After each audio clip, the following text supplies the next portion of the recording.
Now time for the Ray Longo Minute. I want you to punch a hole in his fucking chest. That's what I want. The Ray Longo Minute. Starring Ray Longo.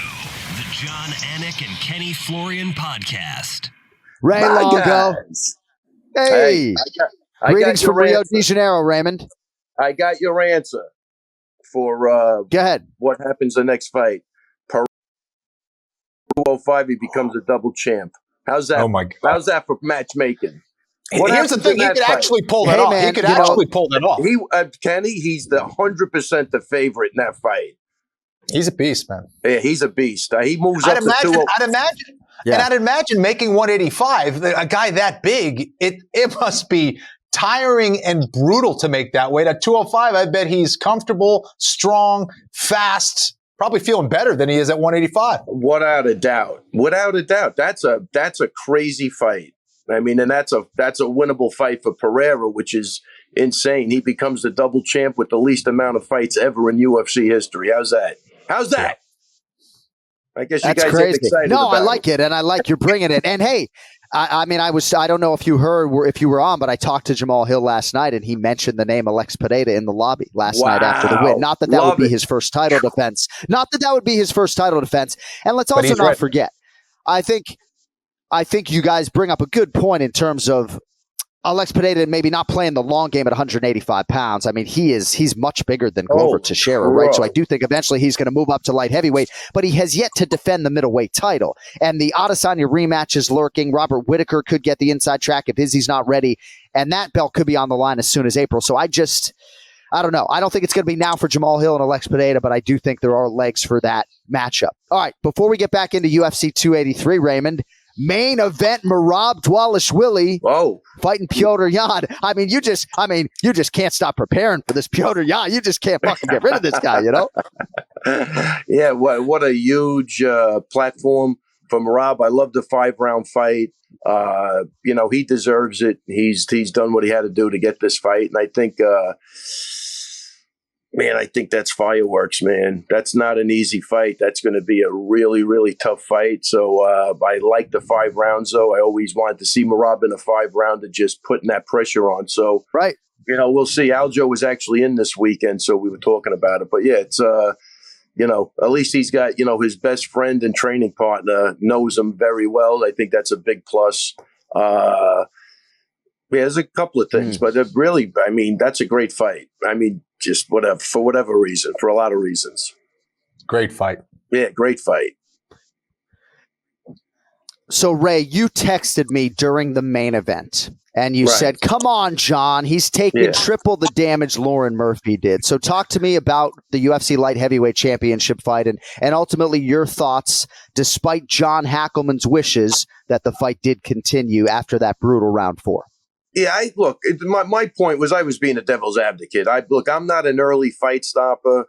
I've grown to be, but from where I came from, that really wasn't ever kind of an option, right? Kenny, back in the day, that was, so we're getting smarter. He's not dead yet. Keep going. Yeah, we're evolving. I was telling somebody the other day, you got knocked out in the boxing gym. You were in there the next day. They wanted to see if you could tough it out, and that was a fact. That was happening. That would never happen today. Me personally, I would never ever do it. I'm there to protect the people. But my point was, he took more damage than Lauren Murphy from a big guy. You got 2 big guys. One guy's 43 years old. I don't think that was the issue to me.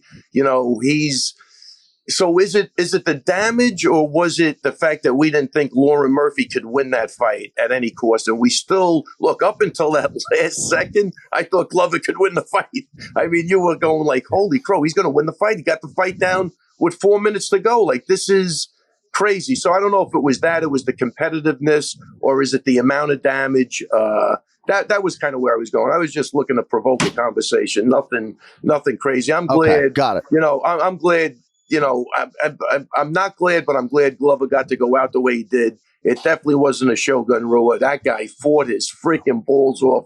Could have won that fight a couple of times. No, maybe not. Maybe because Jamahal did it. Listen, I don't want to make the story about Glover either, but when you fight a guy like Glover, that's what happens. He is the story.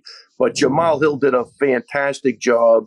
And as much as I wanted Glover to win, I did pick Jamahal Hill to win because I thought his boxing was going to be on point. But man, did Glover, man, he just 43. Like, you never know, when is that last fight? When can't you do it anymore? So there's so much to unpack with that. But the fact that he understood he was too tough for his own good and he got out of there. I love this guy. Like, that's what I'm saying. Like, I just hope he's okay because this is a good individual.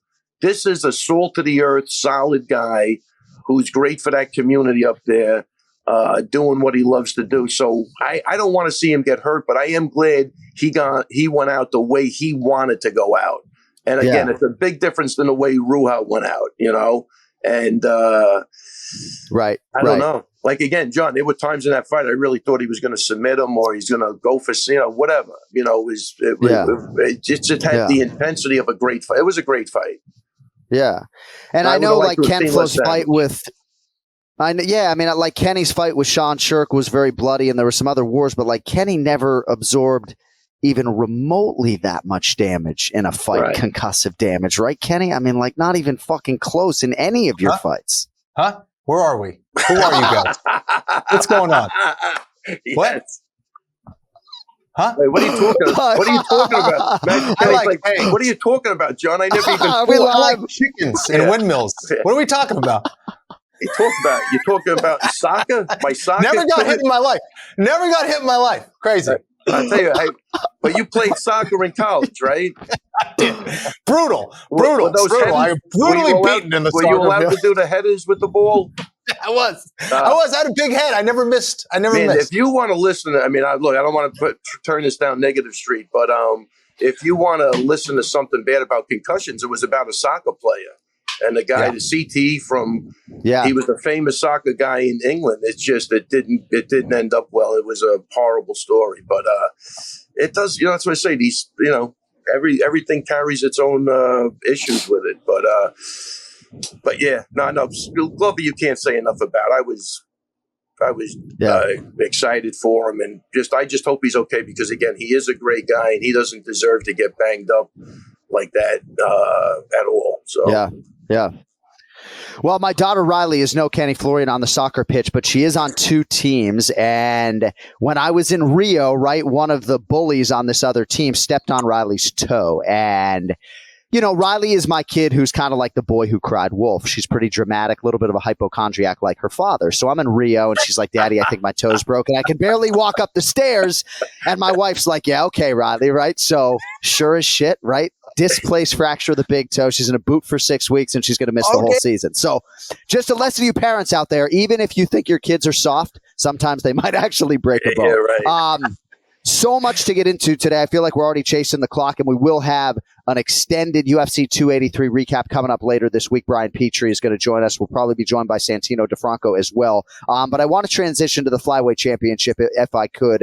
And Ray, we'll start with you on this. Brandon Moreno gets a second finish in this fourth and final meeting against Davison Figuereido. And there's nothing to talk about now as far as who's the better man in this equation. Daniel has said repeatedly, Daniel Cormier, that Moreno's just a terrible matchup for Davison Figuereido. But Brandon Moreno beat the best flyweight version of Davison Figuereido this night. He finished him. And the series definitely goes to Brandon. Raymond, your thoughts on that?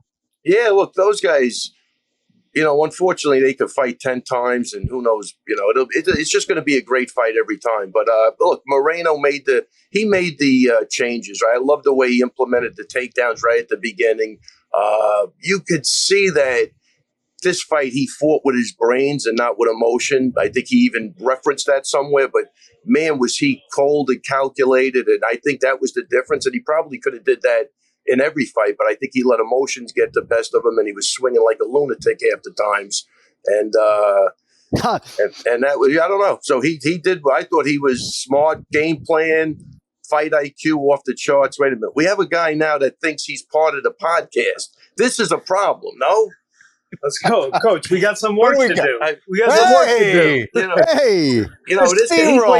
He's waiting to go. He wants to watch football. He's mad at me for doing this. Right? We got some playoff football, but we're here getting that work in.